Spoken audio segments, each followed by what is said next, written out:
Welcome back to the Pit Crew podcast. Today we got a special guest. This is episode number 9. We're bringing on NASCAR driver Josh Bilicki here. In one moment, I'm going to be joined by Robert Hill for this episode. So let's get it, Robert. How you feeling about it? It's good to be back.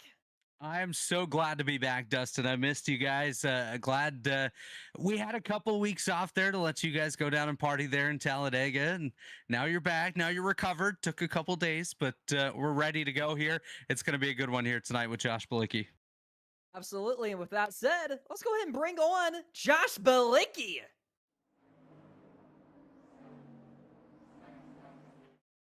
Welcome, Josh. How you feeling, buddy? Good, guys. How are you doing? Doing great. So it's going to be a fun podcast here today. We got Josh Bilicki, who drives the number 92 car for DGM, who is also a teammate to our own car here at Drive Smart. So very cool to have that well put together. So we're going to ask you some questions here today. The first one is, we're going to dive into your career. Where are you from, and how did you get your start in racing? Yeah, so I'm from Wisconsin. My situation is a little bit unique. I'm still here in Wisconsin. Most NASCAR drivers and teams migrate to Charlotte area, and my situation, like I said, is really unique because I live in Wisconsin yet, and our race team, DGM Racing, they're out of Florida. So, what also makes this unique is my background is not circle track racing; it's road course racing. So, I started racing go-karts on road courses in 2000. I was 4.5 years old, and growing up, I thought I was going to be an IndyCar driver. Honestly, all the way up until about 12, 13. That's kind of when it started hitting me. I tried to put together deals to go junior IndyCar racing, and maybe closer to 15, 16 is when it actually hit me hard. Like, all right, this is expensive. This costs a lot of money. And just coming out of go-karts at that point, still racing on road courses. My dad and I actually went racing with the SCCA in Mazda Miata. Very competitive, very fun class, low horsepower. People make fun of those cars, but they teach you a lot about momentum because they don't have any horsepower. So you make one mistake, you're going to suffer through it. So I raced Mazda Miatas in the Spec Miata class for about 4 or 5 years, and just picked up sponsorship. We never really had the best budget to go Spec Miata racing. Believe it or not, there's still people that spent a lot of money in Spec Miata, but we won races, just kept making connections, and ultimately I was able to turn that into a couple pro races in IMSA. So I ran IMSA in 2015 and 2016, and in 2017 I wasn't really making a career yet racing. I was making a living doing a lot of driver coaching. And so if you have a Ferrari or whatever kind of car, honestly, a Mazda Miata, Porsche, Ferrari, Lamborghini, if you have a car and you want to drive it on the racetrack, but you want to learn how to drive it safely, or you want to pick up, just speed, you'd hire me to coach you. And it was cool. I got to drive a lot of really cool cars, but I wasn't making a living racing like I wanted to. So, I was kind of frustrated. Didn't really know where I was going to end up. And NASCAR visited Road America, which is my home track. I live about an hour from Road America. They had been going to Road America numerous times, since 2011, 2012. And so I looked at the entry list one day for the NASCAR race at Road America, and there was one team that had 2 of their cars listed as to be announced, TBA, and this is the week of the race. So this is Wednesday before the race. The race is on a Saturday, so this is only 3 days. I shot my shot, and I sent a Facebook message to the race team, and they came back and said, "Hey, we need a driver. You're local. You have a lot of road course experience. I made my first professional start at Road America, but I'd logged thousands of laps at Road America at that point, from actual go-karts on the big track to Miatas to Porsches, just a lot of different cars that I drove throughout the years. And I felt like I was a good candidate. So they emailed me back, and we were able to kind of put a deal together to get me in the car for that one race. And at the time, I thought, all right, I'm going to be a road course ringer. I'll run maybe once or twice a year. That's it. And that same team brought me back to race an oval later in the year, which was really my first time ever on an oval, on a real oval. And that was 2016.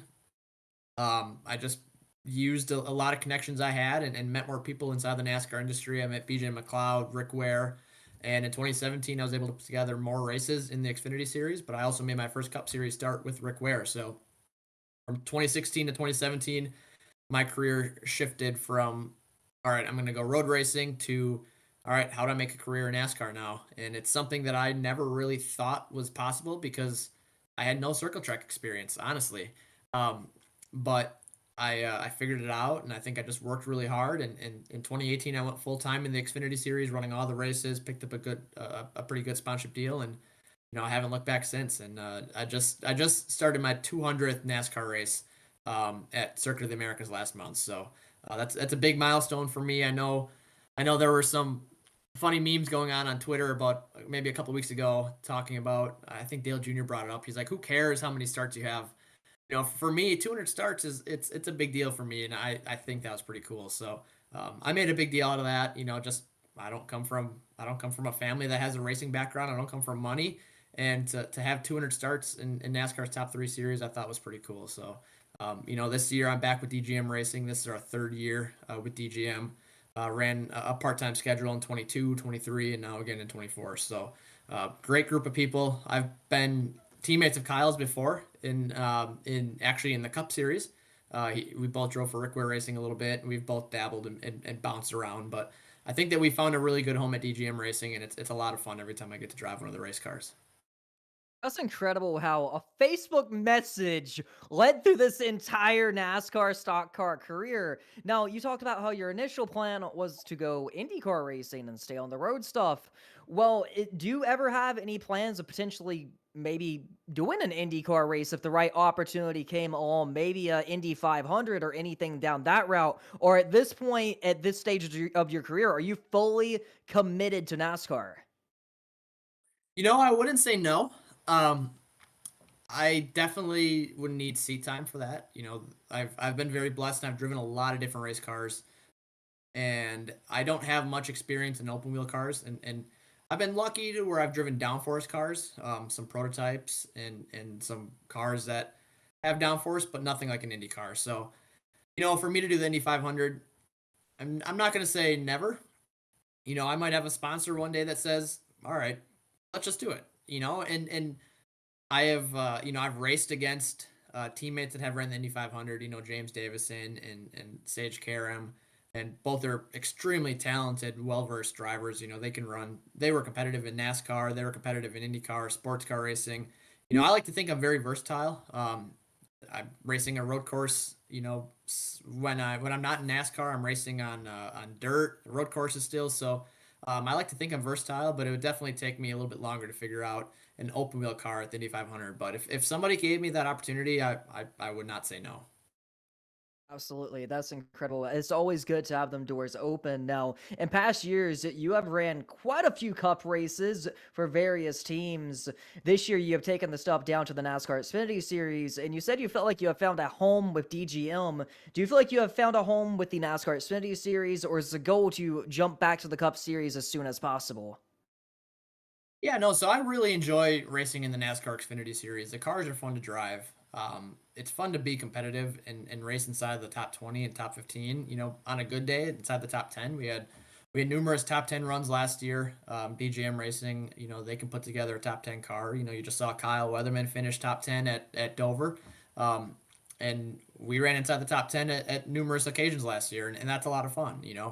When you're in the Cup Series, it's so hard to run top 10, and I believe that I could run top 10 in a top tier cup car, but when you're in a car that's a 30th place car, you can't really drive past that. Maybe you can run 29th or 25th on a road course, but that's about it. So my goal is to get back to the Cup Series, and I do think maybe there'll be a couple cup starts for me this year, probably on road courses, because that's kind of my niche. And there are teams that have reached out to me to run their cup cars on road courses, but I really like the NASCAR Xfinity Series, and I really, really enjoy working with DGM Racing. And to be honest, if I have a sponsor, I want to steer them towards the NASCAR Xfinity Series with DGM Racing. And it's more fun for me to be competitive and to be in an atmosphere where I feel welcomed, and that's DGM Racing and the NASCAR Xfinity Series. But obviously every single driver has a goal of racing in the NASCAR Cup Series, and I'm very blessed to have ran almost 100 Cup races.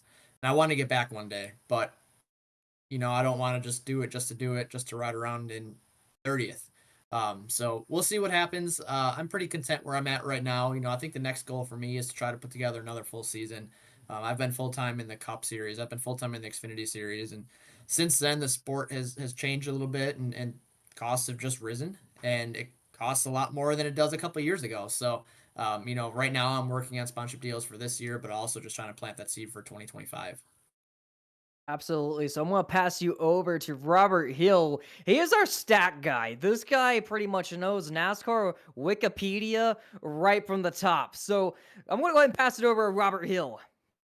Yeah, Awesome. Josh, I want to go back to when it first started for you. You mentioned you don't come from a racing family.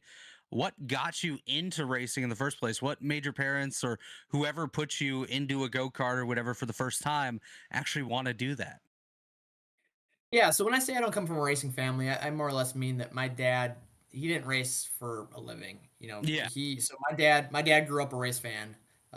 His father was a race fan. They went to the Indy 500 every single year, and my dad built a vintage race car, 1965 Mustang. He turned it from a street car sweet. into a race car in 1995, and that was the year that I was born. So my dad would race, 3 to 5 times a year here in Wisconsin, Illinois, Indiana, in the Midwest, and he saw that I loved racing. I mean, I would make race car noises as I ran around the bases when I was in softball when I was 4 years old. So he saw that, I just had an interest in speed and racing, and he bought me a go kart for Christmas in 2000, and I was 4.5, and it stuck. So, that was my first introduction to racing, and ever since then, anything with a motor, whether it's a dirt bike, a go kart, a four wheeler, a sprint car, a lawnmower that goes fast, I just love it. And my dad, he's kind of cut back his racing. He hasn't raced much lately, but um, hopefully one day I can get my child into it, and it's just a lot of fun. Absolutely, absolutely. And obviously you mentioned your dad having a bit of a background in racing himself and coming up through the ranks. Is there somebody that's taken you under their wing and kind of been that mentor figure to you? It could be your dad, could be somebody else, could be multiple people. I would definitely say my dad, on the track and off the track. Um, my dad, he never really, he races a hobby, and he taught me more off the track than I did than I think he taught me on track. And that might sound bad, but he taught me to always don't be afraid to ask. Whether it was asking teams to drive, whether it's asking for sponsorship dollars, whatever it is. My dad taught me a lot more off the track than I think he taught me on track.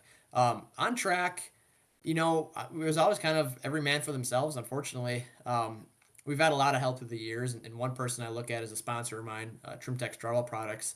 They've backed me, and Joe, who owns Trimtex, has backed me since 2011. So over 10 years now, and he brought me from Spec Miata and SCCA to pro racing in IMSA, and he sponsored me in NASCAR now. He's on all my helmets. So on track, Joe has helped me a lot, but off the track he has too. I'd say those two, Joe and my dad, are probably the most influential people so far. And it's definitely helpful having those good people in your corner being there with you every step of the way. And you've mentioned a couple times your background and how you like to race just about anything. And this past weekend, of course, you raced in the WRL at Road America. I had the luxury of being part of the commentary team for that weekend, so that was pretty cool to see you get up there and get a podium finish. It might have been better. There was a little bit of contact and controversy towards the end there and some wet weather, but obviously a solid podium there. And then you dipped into sprint car racing on Saturday. Feature got rained out, but still able to get over there and dabble in the dirt a little bit. Of course, your NASCAR stuff as well. What's the favorite car that you've raced over the years? Oh man, that's tough. Right now, what I'm having the most fun in, honestly, is the sprint car that I'm driving. It's so out of the realm of what I know, and how you drive the car is just so unique. I have a lot of fun in the sprint car, but also the Porsche that I'm racing in WRL, and that's with Joe, who owns Trimtex. Yep. That car is a lot of fun too. It's competitive, and it's just a great car. I definitely say those two right now are my favorites. But man, it's hard to argue against a NASCAR Xfinity Series car though, because they're just raw. The Porsche that I drive, Doesn't have traction control, but it has ABS and it has all the aids and a lot of electronics.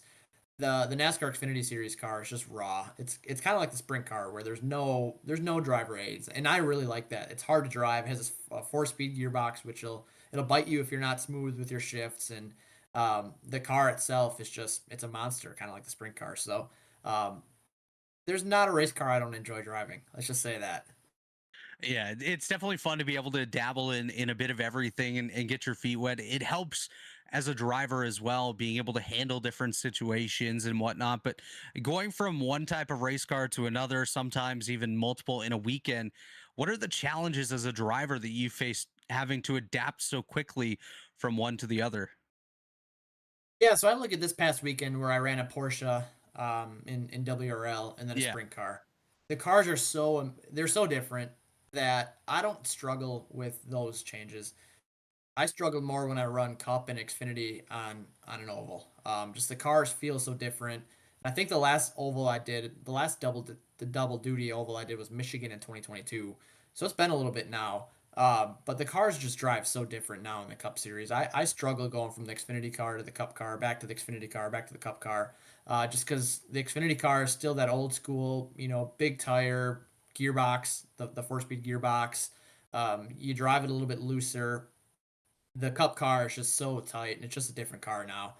So I don't want to say I struggle, but that's the biggest struggle for me is to go from that Cup car to the Xfinity car. When I go from, like last year, I ran the Xfinity race at Road America. I we qualified on Friday night, and then as soon as qualifying was over, I literally ran to my truck and I drove the sprint car. Even to go from the NASCAR Xfinity car to the sprint car at Plymouth wasn't that challenging because the cars are so different.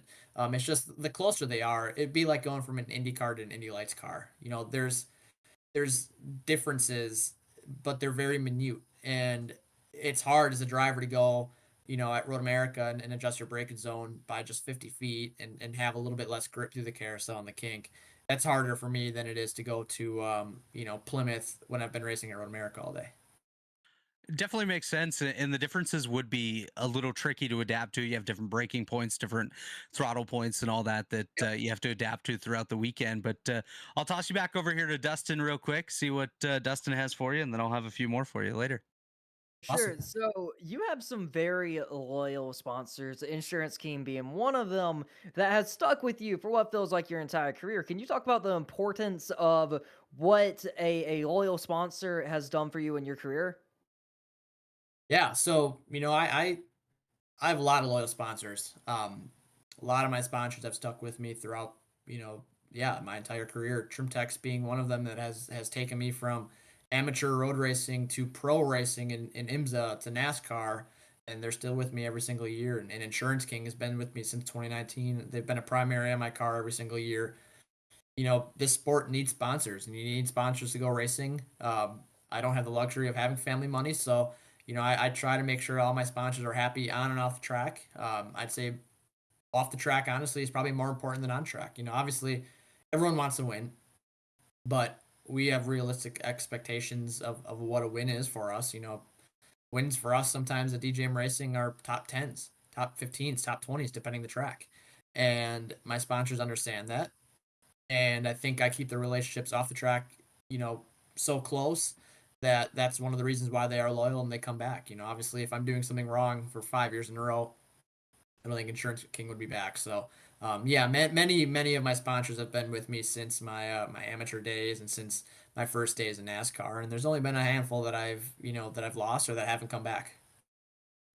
That's amazing that, like you said, like sponsorship in NASCAR is everything, and sponsorship in motorsport is so important, but NASCAR is super, super important because that's a make or break on a career. But talk about your career. Where do you see yourself in 10 years, and what kind of legacy would you like to leave in motorsports in general, whether that's NASCAR or road racing or dirt racing or whatever that may be? So in 10 years from now, I think about the 5-year plan, but to answer your question, in 10 years from now, I'll be just turning 39. Ideally, when I'm that age, in a perfect world, I'm competing for race wins in the NASCAR Cup Series or the NASCAR Xfinity Series. That's my goal. I love where I'm at right now, and if I can elevate one of the teams that I'm with right now, DGM Racing, to race for wins and championships, that'd be incredible. But I want to get that opportunity to race for wins and race for a championship, and I don't want to be one of those that am forced to retire or have to retire from racing when I'm 30, early 30s. I want to race up until I can't race anymore. Ideally, it'd be cool to race in NASCAR until early 40s, maybe mid 40s. If I can do it till I'm 50, great. But I also want to enjoy it too, and I know it burns people out. You get to the point where you've done it for 20 years, and um, you just get burnt out, and I don't want to get to that point where I don't want to race at all. I want to be able to enjoy racing, whether it's sports car racing or dirt racing, which I've found a new love for in the last year. I want to make sure that I last up until I'm mid 50s or 60s. But yeah, in 10 years from now, I hope that I'm racing for wins, whether it's Xfinity Series, even the Truck Series. I want to race for wins in a NASCAR series. Sure, I definitely believed you're gonna get there, but I want to go back to Talladega a few weeks ago. It got pretty bumpy for the entire DGM team, but you were in contention to win that thing. Can you walk us through everything that happened there at the end of Talladega? Yeah, so Talladega was really boring for us until it wasn't.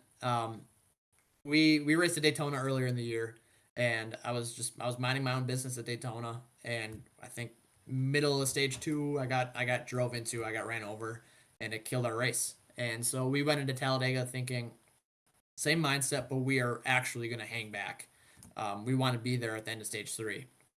So that's exactly what I did. I don't think I was inside the top 30 at all for the first two stages. I mean, that was by design. We had a car that could have raced up front, but we wanted to make sure that we had a car there at the end that could potentially win. And stage three started. I did try to move up a couple spots. I think we were running mid 30 or mid 20s, and with like 10 laps to go, my car got really really loose, and I actually had a left rear tire go flat, and we had to pit. I think like 7 or 8 laps ago, and I fell down a whole lap. I was like in 32nd or 33rd, and I'm like, man, this is unless we get a caution, my race is over. And we got a caution with 2 laps to go. We got the lucky dog, had an incredible restart. We got lucky with a couple people running out of fuel, and I found myself inside the top 10. There was another caution, so we restarted, I think, seventh or eighth with 2 laps to go. And I knew the cars ahead of me were low on fuel. So I chose the outside, thinking if they run out, they're probably going to try to get down, and I'm going to drive right around them, and we're going to be in a good spot. They didn't run out of fuel, but I looked in my mirrors as I'm coming to the white flag, and there was a third lane that had formed behind me with some really good cars. And when they got close to me, I jumped up there, and they pushed me, they pushed me, they pushed me. We went from like probably 10th at the time to what I felt was like a lead. Like it was probably fourth or fifth, but I mean we were leading the outside lane, coming to the white flag, had a huge run, and in my mind I'm like, this is the closest I've ever been to potentially being there at the end to win a race.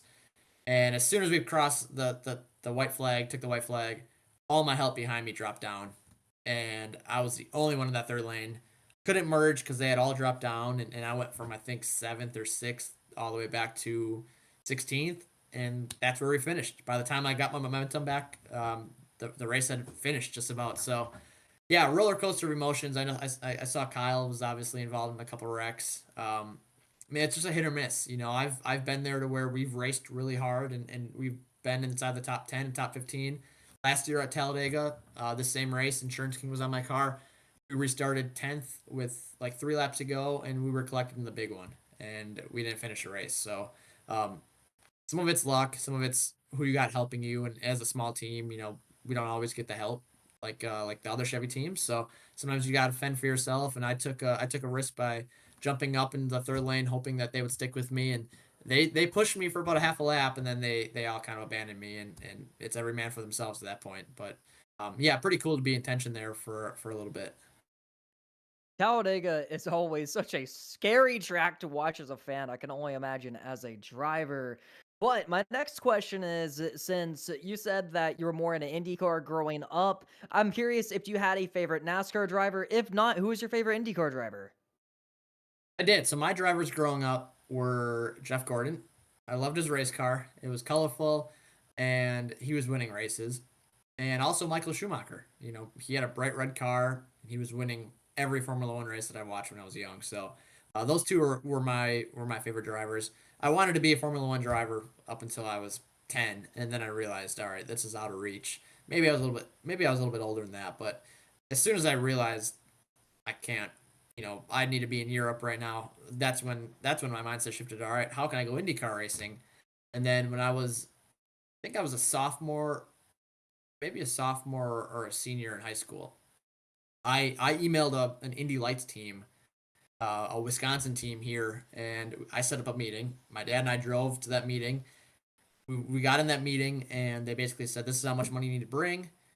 It was about the it was like the same amount as what our house costs. And I'm like, all right, this is my first big wake up call, and then that's when we went sports car racing and Spec Miata. So, yeah, a little bit sidetracked, but yeah, those are my two favorite drivers growing up. We always get, it doesn't matter what driver it is that we have come on here. They always say their favorite driver is Jeff Gordon. Now, my favorite driver growing up was Jeff Gordon as well. I believe, Robert, your favorite driver is Jeff Gordon too, right? He was indeed, yes. It's It's a good always Jeff. choice. It's always Jeff Gordon. Well, I'm going to pass it back to Robert Hill, and I'm sure he's going to have some good questions. Obviously, Josh, you mentioned how you had that wake up call there with the cost of the Indy Lights program and how much that would have cost with having to mortgage the house or whatever you might need to do there. But have you had any other moments in your career where it kind of made you take a step back and have to rethink your path and what you wanted to do or needed to do to get to the next step? Yeah, I have, and even more recently, honestly. You know, going back to some of my sponsors, you know, I had a sponsorship deal that kind of fell apart this last year, where I'd been in Cup for 2 years. You know, driving full time in Cup in 21, and then most of the races in 22, and then kind of taking a step back last year. You know, I don't view going to the Xfinity Series as a step back, but at the time I was looking at it as a step back, and I'm happy where I'm at right now. But you know, just last year, at the end of last year, you know, I was really frustrated, and we weren't running super good in Cup, and I kind of had to take a step back and say, all right, you know, what can I do to put myself back on the map? But what can I do to start enjoying the sport more too? And I really took a step back and looked at the Xfinity Series, and I had more fun driving in the Xfinity Series last year for DGM Racing than anything else, honestly. And that's a recent time where I had to take a step back and just kind of reevaluate. But yeah, going back to that Indy Lights team, you know, I legitimately had thought, I think this is probably 2010, 2011. I had thought that they were going to, you know, interview me to drive for them for free. I didn't know how the sport worked. And we went there and they said, you know, this is what it costs. And I knew what the value of my parents' house was. And I'm like, this costs more than the house costs. And our house isn't even paid off yet. Like, how are we going to make this work? And that was like, I remember I was crushed. And my dad and I are thinking, all right, so what is the next step? You know, we had a Miata at the time, but it wasn't super competitive. So we ended up buying a different spec Miata, just a newer version, and we raced in Miatas for a handful of years. And I always felt like, man, I want to be in pro racing. I want to, you know, I looked up to guys like that were in Indy Lights and in IndyCar that were almost my age, and I was just so frustrated. But you know, it is what it is, and good things don't come easy. No, that's absolutely right. It takes effort and takes a lot of hard work and sometimes devastation to make it where you want to go. And now you made it here to the pro ranks of NASCAR. Still, obviously, a lot to go, and you still want to work your way back up to the top level of the sport and into the top step of the podium there as well, which is definitely within reach. Obviously, you need the support. So if anyone wants to sponsor Josh, reach out and make it happen over there. Sell your house, give him some money. But you know, you mentioned how sometimes your races go a little bit different than the other Chevy teams. You don't necessarily get the same support on the track. And what are some things maybe that people don't understand that makes it tougher being with one of the smaller teams? You don't necessarily get the same factory support from Chevy. You don't get access maybe as much to simulators and things like that. What are some of those differences and maybe some of the ways that the smaller teams work to get around that lack of support? Yeah, so I look at a team like DGM Racing compared to, let's just say, Joe Gibbs. They won. Yeah. They won last weekend at Dover, and DGM Racing probably has maybe 10 to 12 full-time employees, and Joe Gibbs is a powerhouse team with 4 full-time Xfinity cars and 4 full-time Cup cars that probably have 500 total employees. They have access to a simulator 24/7 through the TRD sim, and I don't even have access to simulator. I know my teammate Kyle, he works with Hendrick and he has some access to the Chevy simulator, but I don't have that. So for me, I got my rig back there, my iRacing, which I use, which is it helps, absolutely helps, but it's not the same thing. Um, you know, that's just one small detail. We have 12 employees. We don't even have an engineer, a real engineer. You know, Joe Gibbs has 150 engineers. They have a marketing team. Their marketing team alone is bigger than our entire race team. And they're working on sponsorship dollars. Whereas I'm a driver, but I'm also working behind the scenes to bring in sponsorship dollars. I mean, our team owner is working to bring in sponsorship dollars. Like we're all hands on in almost every single part. I don't build the cars, but I am hands on in almost every other avenue, whether it's graphic design, designing my hero card, designing my car for next week, and whatever it is. Whereas Joe Gibbs, those drivers, their job is to drive. That's Yeah. it. They focus on how they go faster, and that's it. And there's just a lot of small differences, but I mean, layer after layer after layer, it adds up. And that's how these teams have 500 plus employees, and we only have 10 to 15 employees. It's definitely a big difference there. And like you said, just a small fraction of what some teams have in a single department is the entire team at DGM. So definitely makes it tougher. But you also mentioned the fact that you wear multiple hats. Why don't you walk us through what a week is what does a week look like in the life of Josh Bilicki preparing to go to a next race or looking ahead to the next time you can get yourself into a race car? Yeah, most of it honestly is sometimes I think about myself as a businessman more than a race car driver. And growing up, I didn't think that it would be like that, but it is what it is. I got to do what I got to do, and my week to week mostly is either working on sponsorship, bringing in new sponsors, which is not easy. I mean, for every 100 people you reach out to, you might get one response, and they'll probably say no. But all it takes is that one person to say yes. But everything from sponsor management to I do a lot of my own graphic design, which is it takes time to do that. Some of these teams, their graphic team is just as big as our team. So today I was working on hero cards and making sure that we're taken care of for our Darlington press release, which is going to be coming out either tomorrow or early next week. And then obviously I try to play a race car driver role too, to where I'm on my simulator and I'm watching video for Darlington. Watching the broadcast, watching onboard video. But it's a constant juggle, and it's always there's just not enough time in the day to do everything that I want to do. There's thousands of sponsorship proposals in my head probably that I want to get out, but I'm only a one-man band, and unfortunately I don't have much help. So yeah, my week is, I'd say probably 50% managing my sponsorship deals and trying to bring in new sponsors, 25% race car driver, 25% miscellaneous, graphic designer, making sure my sponsors for next week submit their pit passes and just all the small little details that people don't think about. A guest guide. I'm very lucky that I have DJM Racing to help me with these small things. But last year I made my own guest guides and just small things like that. An hour here, an hour there. Before you know it, you got a 14-hour day. That's pretty wild because the tasks that you just named off is like the jobs of 4, 5, 6 different people on some teams, and you're doing it all yourself, which is quite amazing and quite stressful actually preparing for a week like that. But you mentioned your Darlington press release is coming up soon. I'm not going to ask you what the car is because we're going to wait for the press release. How much input did you get into deciding what throwback you're going to go with?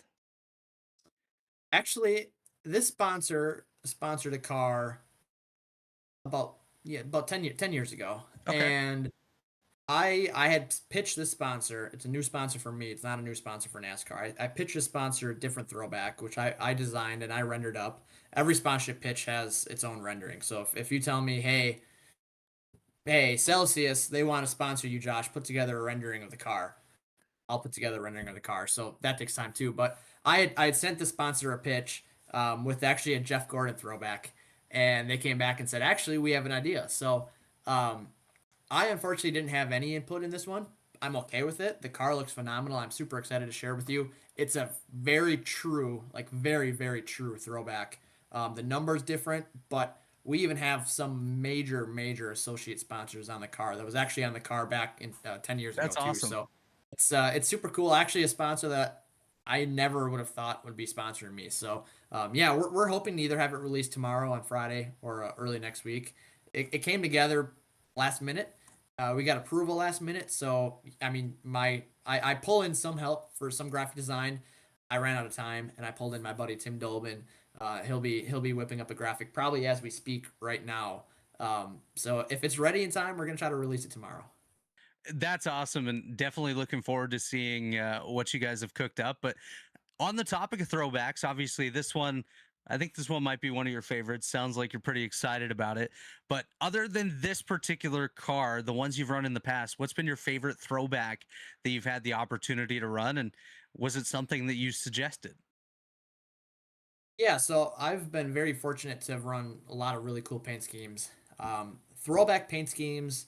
My first Southern 500 Cup race was in 2020 during COVID, and it was a Tommy Baldwin throwback to Tommy Baldwin's father. I was driving the 7 car for Tommy Baldwin at the time, and it was a very clean yellow car with his father's number font. Super cool car.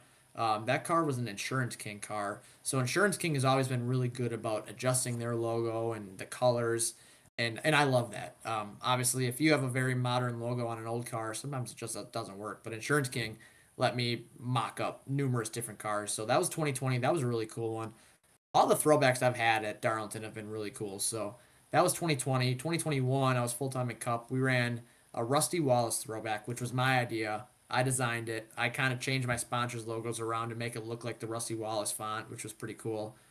22, I ran an Insurance King Bill Elliott Burger King car in the NASCAR Xfinity Series, which I was a big Bill Elliott fan growing up. I didn't even know that he had a Burger King car. So my sponsor came to me with that idea. We had a full race suit come designed for the race and everything, and all of my throwbacks have been pretty cool. And then one year at Talladega, we ran a car that looked like shoot, what was it? It was an old Trans Am. It was a Trans Am paint scheme from the movie. I'm blanking out right now. And we got so much hate from true Trans Am like enthusiasts because we Yeah. put it on a Ford Mustang. But it was a Smokey and the Bandit inspired paint scheme Oh, with the sweet. Trans Am with the Trans Am. I think actually the Firebird on the hood, and we got so much hate from that. But I thought that was cool too. I've been very fortunate to run a lot of cool paint schemes in my NASCAR career so far. Yeah, it sounds really awesome. And I'm definitely looking forward to seeing this one whenever it comes out, hopefully tomorrow or early next week, like you said. And I just want to touch on one more thing. You mentioned how you do a lot of graphic design yourself. You also do the marketing, some PR stuff. Who taught you all this stuff? Is it all self taught because you needed to learn it, or did you have some good people to lean on throughout the process? So I'm going to tell you a story that goes back to high school. When I was a freshman in high school, I was a little punk, and I took graphics one freshman year in high school, Okay. and I hated it. I failed graphics one in high school because I did not like it. I thought to myself, I'm never going to use this. Why am I taking this? And I needed a credit, so I took it. I failed it freshman one. I retook it senior year because I needed one more credit, and I actually paid attention. That was kind of around when I started like growing up and maturing. And I thought to myself, actually, I'm having a lot of fun using Adobe Illustrator and Photoshop. So that was senior year. And after I graduated high school, I found myself using Adobe a lot more, rendering race cars, and everything that I needed to learn was on YouTube. So, graphics one class in high school taught me an introduction, and it got me interested. But after that, everything I learned was on YouTube. And honestly, any questions I have, I ask Google or ask YouTube, and I can find an answer. And I probably learned a little bit more in on YouTube than I did in the graphic class. But that's just kind of how I've always been. I've always been kind of self-taught through YouTube or Google. Those are both great tools. I use them all the time to learn different things, and it's definitely a great tool to lean on. Dustin, what do you got, my friend? So me and Robert are pretty big here on some racing and mainly We're not good at it, iRacing. but we like it. Oh, we like to say There's that my we're good. rig. So Okay, so our next question is about iRacing, and obviously it's one of the more realistic simulators. You being a full-on race car driver and being big on iRacing, can you tell us how realistic iRacing is? Yeah, so I think iRacing is the closest thing other than a multi-million dollar simulator, like a manufacturer simulator, to the real thing. Like the closest thing to the real thing, other than, like I said, those Chevy, Ford, Toyota simulators.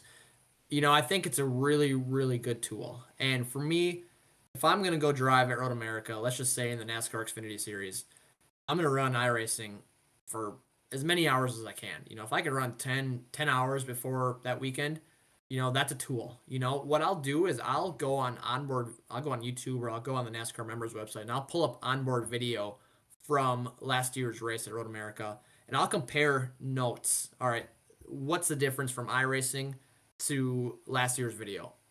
And like I said, I'll use it as a tool. So I know that maybe my braking zone's going to change in real life. But it's still like a track like Circuit of the Americas where it's 20 corners, you can find a rhythm and you can familiarize yourself with the track that you're only at once a year. I love it, man. Like iRacing, some people say it's not the real thing. If you're good on iRacing, I think that you could probably be good in real life. It is different. There's a lot of sensation that you don't get in real life on iRacing or vice versa, but it's a tool, man. And I feel like a good race car driver, just like they can adapt to any race car in real life, can adapt in any race car on the simulator. And I love it, man. It's a great platform, honestly. And I've made friends off of it. I don't get on it as much as I want to anymore. Like I used to drive a lot of random cars, Indy cars, like cars that I can't drive in real life. I'll jump on the simulator. I don't unfortunately get to do that much anymore, but anytime that I have some free time, I'll go run up a dirt truck at Crandon or an Indy car or a Formula One car, at tracks in Europe that I know I just can't go do in real life. And it's a lot of fun, but it's a tool and it's a very useful tool.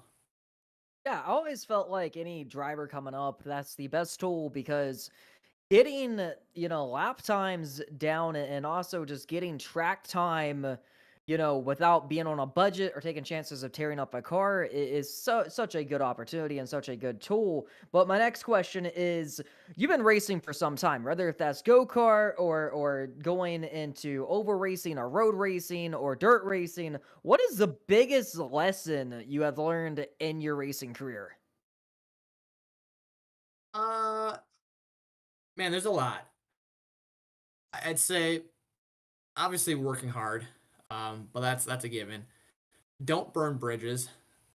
Whether it's teams that you've driven for in the past or sponsors. Um, I mean, even this last year, I've driven for teams that I didn't think I'd be driving for them anymore. Or and it's not DGM, but working with people that maybe 5 years ago I thought I'm never going to see this person again. Don't burn bridges, but also just I think just working hard, man. Like just like anything in life, the harder you work, I think the luckier you get, honestly. And good things don't come easy. You got to work hard, but also don't be afraid to ask questions. Even if you think that they're dumb, don't be afraid to ask questions and don't be afraid to reach out. I mean, and shoot your shot. I look at my first NASCAR start, and that was simply off a Facebook message. I sold Insurance King off a Facebook message, honestly. So don't be afraid to shoot your shot sometimes, whether it's a team owner. I mean, before my time in NASCAR, I would send proposals and my resumes to so many different team owners and one of them being Peter Cunningham, who's a road race team on Real Time Racing here in Wisconsin. And I would send him multiple resumes every single year. I mean, this is before my time in pro racing. I didn't know how the sport worked. I thought maybe he would just hire me or let me drive his car. I didn't know how it worked, but several years ago, him and I were talking. He's like, I got all those resumes. And he's like, I wish I would have been able to help you, but I couldn't. I didn't have a budget for myself to go racing. How can I help you? How can I put you in a car? But just those small details. Don't be afraid to ask questions. Don't be afraid to shoot your shot, and don't be annoying. Don't send a text or don't call somebody 300 times a year. But a couple times a year, stay relevant. Absolutely. I love that. That's one thing I love the most about these podcasts is taking in information from people who's been in the industry for so long. But my next question is, obviously, you got very deep into the business side of motorsports. At what point did that become necessary? Because I'm sure at one point it was go to the track with your family as a kid and it's all fun, all fun. At what point did it go from, all right, I really need to buckle down, and this is a business that I need to be working on 24/7, and I have to see this entire different side of motorsport that I didn't even know about? I'd say about 2012 when my dad started making me pay for half of the expenses. I worked a part-time job after high school. I would drive right to work.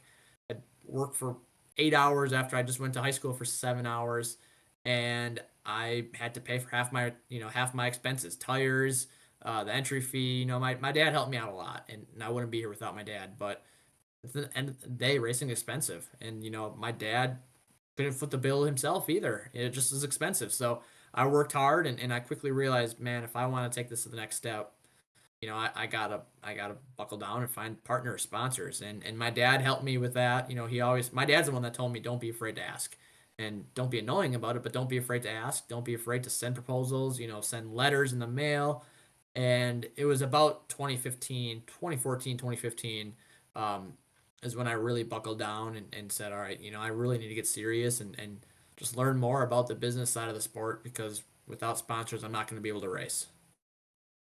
That's crazy. I mean, it's so important in motorsports. That's something that you don't really know for any kid, watching now. Is something big to pick up on is how important running business is compared to, hey, I'm just going to show up and drive the wheels off of the thing. You have to have both. So my next question is, obviously you're still living in Wisconsin. Why there versus making the move over to North Carolina like many other drivers have? Yeah, so it started as most of my sponsors are here in the Midwest. I'd say majority of them are. I have a couple great partners from Texas area, but most of my sponsors are either local to that race. California, they're going to sponsor me in Sonoma. Um, Texas, they're going to sponsor me in Texas. But most of my core partners are here in Wisconsin. And at the end of the day, I do like being able to get away from the industry. Racing's always on the forefront of my mind. The business side of it's always on the forefront of my mind. But I do like to get away from the industry and work by myself. And coming home to Wisconsin, I have all my friends here. I have my family here. I live 2 miles away from my family.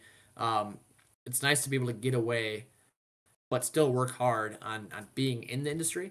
But for a while I did consider moving, and I haven't had the need yet. Driving for DGM Racing right now wouldn't even make sense for me to move to Charlotte because they're in Florida. They have a small shop in Charlotte, but if I was in Charlotte, I'd still be away from the race team, and it wouldn't change anything about my situation right now, other than I'd be way farther away from my friends and my family. So, if Joe Gibbs called me and said, Josh, we got a full-time gig for you next year, but you got to be here in Charlotte, I'd be in Charlotte, but I haven't had to do that yet. My full-time seasons in Xfinity and Cup, they didn't require me to be in Charlotte, and as long as I got an office here in Wisconsin to keep working, this is where I'm going to be.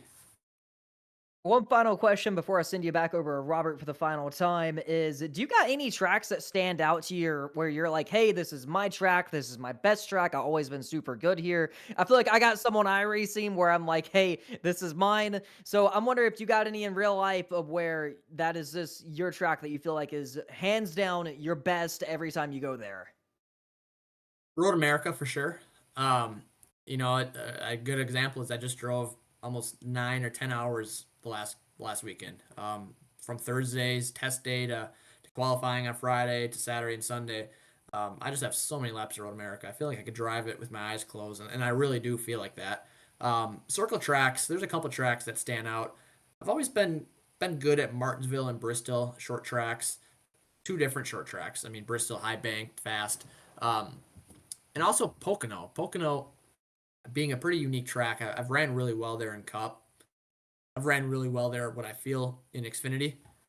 And I enjoy going there. So I'd say those two tracks are probably, my best road course and one of my better ovals. Absolutely. Well, I'm going to send you back over to Robert Hill for the final time before we wrap this thing up. Yeah, Josh, I have two final questions here for you. One, of course, all of your teammates you've had throughout your career, I'm sure you've learned something from each of them, and they've all been great. But is there one teammate that you've had that really stands out as somebody that you've really been able to lean on and you've learned a lot from throughout your career? And that could be NASCAR or otherwise. That's really tough because I've had so many teammates. Um, going back to who I've enjoyed driving with, James Davison, he was always fun to be around, honestly. Um, I may have not learned the most from him because he didn't drive very often, and he probably learned more being my teammate because he had very limited NASCAR Yeah. steps. Um, even Kyle, Kyle and I have driven together as teammates numerous times. He always gets the absolute most out of the car in qualifying, and he just puts himself in a better position to start the race. And you saw it this last weekend, starting inside the top 10. I can learn from that. Not coming from a circle track background, one thing I struggle at is the single lap qualifying. I feel like maybe my race pace can match his, but he just does a better job extracting everything out of the car in that one lap. Whereas I former racing, road course racing, I grew up, you had a half an hour to set your fast lap. So if you make a mistake in lap one, all right, well, here's lap two, here's lap three, here's lap four, and so on. I mean, WRL, which we raced this last weekend, had 40-minute qualifying sessions. Yeah. It's your fastest lap of the day. So you got a lot of opportunity to go out there and run a fast time, whereas NASCAR is just different. So I do feel like I can learn some from Kyle, too, and just looking at his data, and seeing how he extracts everything out of the car. I'd say he's probably one of the most. It's always good to have the fun teammate and James Davison, and then of course Kyle fun too, but somebody you're able to lean on for that data. And I'll end with a fun question here. Looking way down the road, whenever you decide to retire, maybe 60, 70 years old, however old you might be, maybe not that old, but what is one race that's on your bucket list that you absolutely feel that you need to cross off before you retire? You know, Coming from a road course background, most people would say 24 hours Le Mans, and Yeah. that's a bucket list. But if I had to choose just one, it'd be the 24 hours of Nürburgring, which Okay. is an insane track. I mean, I got really close to putting together a deal to race at Nürburgring, the full track in the VLN series a couple years ago, and that track is insane. Um, Le Mans is cool because it's Le Mans, right? But man, if I'm on my deathbed, I'm gonna think to myself, I ran the 24 hours of Nürburgring. I'd say that would be one. Now it'd be cool to run all three: 24 hours Daytona, Le Mans, and Nürburgring. But if I had to just choose one, that's gonna make me a better driver too. It'd be Nürburgring. That would definitely be a absolutely amazing opportunity. And Josh, thank you so much for joining us here tonight. I'm going to throw it back to Dustin to close us out, but it's been great having you here with us. Yeah, Absolutely. guys, I appreciate you having me. Before we let you go, Josh, go ahead and tell the people where they can find you: Instagram, Twitter. Shout out your sponsors, everyone, everything you want to do here. Yeah, so my social media follows are pretty easy to find. It's at Josh Bilicki on X or Twitter, and then on Instagram it's at Josh Bilicki. My Facebook is at Josh Bilicki Racing. So if you just Google Josh Bilicki, you can probably find everything from my website to my Twitter to my Facebook, Instagram. Man, I appreciate you guys having me. This has been a lot of fun. I appreciate it, guys. I know I'm gonna see you guys some more this year. Robert, maybe I'll see you at a WRL race. Absolutely. Absolutely. We'll have to meet up next one I go to. Awesome. Thank you, So guys. there you have it, Josh Bilicki. What an interview. That was a crazy one. So we got some giveaways to do. If Let's you do it. want to win a Kyle Weatherman t-shirt, Drive Smart t-shirt, spam something in the chat right now. All you got to do is type in the chat. We got you guys tuned in. Type something in the chat and you can bring this baby home because we're going to get it away to a random viewer here. And how about this? Jason Bond, I believe that's how I say your last name. You have won the Kyle Weatherman t-shirt. So here's what you got to do. You got to reach out to Go Drive Smart on Twitter or X. Tell them that you won the t-shirt. Hit them up in the DMs, and we'll get back to you. We'll get your address, and we'll get that baby shipped over to you. So, Robert, What an episode. I feel like this is one of our best episodes yet. I mean, the interview was fantastic. Yeah, it was really great to be able to dig into the career of Josh and who he is as a person. Obviously, I've gotten the opportunity to see him race in the sports car world as well as NASCAR, and hopefully get to see him on a couple of those dirt races as well. Of course, that's my background as a dirt track announcer as well. So it would be really cool to see that. And Dustin, it's always great working with you, my friend. Always fun working with you, Robert. Good having the podcast back on track here. Absolutely. We'll be back next week with another guest. This So one's going that'll to be be fun as well. Oh yeah.